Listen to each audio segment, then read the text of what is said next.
창이가 좋아하는 랜덤 게임 랜덤 게임 게임 스타트 아파트 아파트 아파트 아파트 아파트 아파트 아파트 아파트 아파트 아파트 아파트 아파트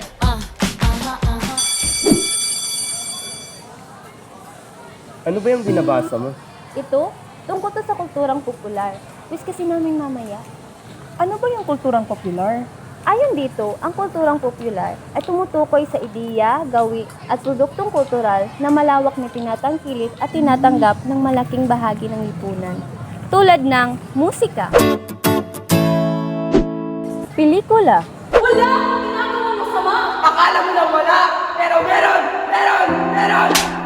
fashion, Let's see, they crunchy man Running like a cowgirl in my country at pagkain.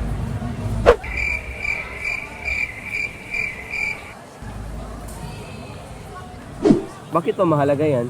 Kasi nagiging konektado tayo sa issue at interes ng lipunan. Bakit kaya hindi tayo gumawa ng survey?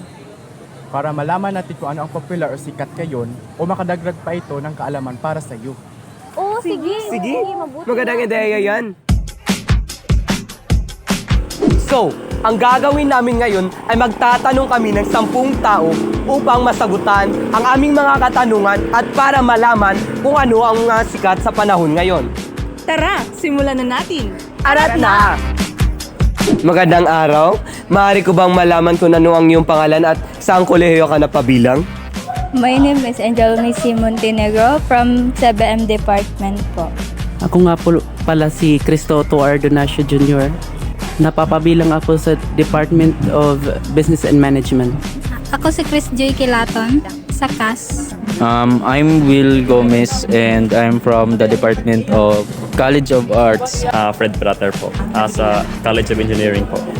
Ako po si Miguel Dominic Picarion po. Ako po si Christine Savio at ako ay galing sa College of Teachers in Education. My name is Naljus Bisarauza. I am from the Bachelor of Secondary Education, major in English.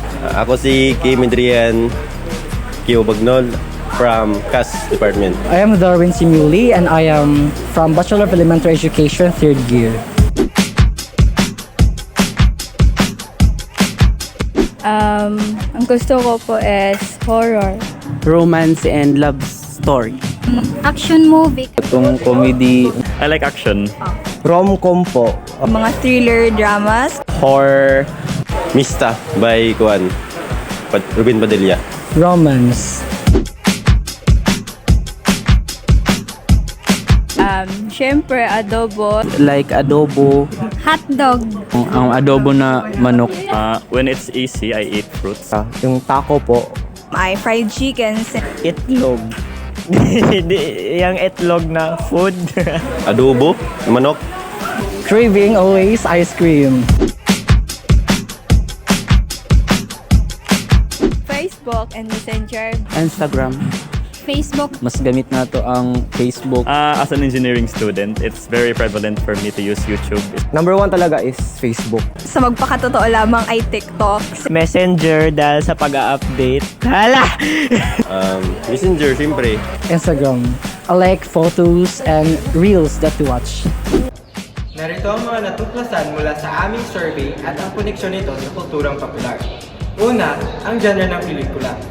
Ang mga respondente ay may pabor sa romance, action at comedy na may tig-3 na boto, habang ang horror naman ay may 2 boto.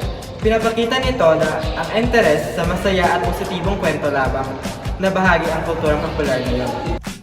Sa pagkain, ang tradisyonal na pagkain Pinoy ang nanguna na may 6 na boto na nagpapakita ng pagmamalaki sa lokal na kultura. Bagaman may 2 boto para sa pagkaing impluwensya ng kanluran, mas pinipili pa rin ang mga lokal na lasa. Sa social media apps, ang Facebook o Messenger ang pinaka-popular na may 4 na boto na nagpapakita ng halaga ng komunikasyon. Ang Instagram at TikTok naman ay may tig 2 na nagmumungkahi ng interes sa visual content na mahalaga sa kulturang popular. Sa kabuuan, ang survey ay nagpapakita ng pagkakakilanlan ng mga respondents sa kanilang kulturang Pinoy sa kabila ng impluwensya ng modernong teknolohiya at manyagang kultura. Maraming salamat!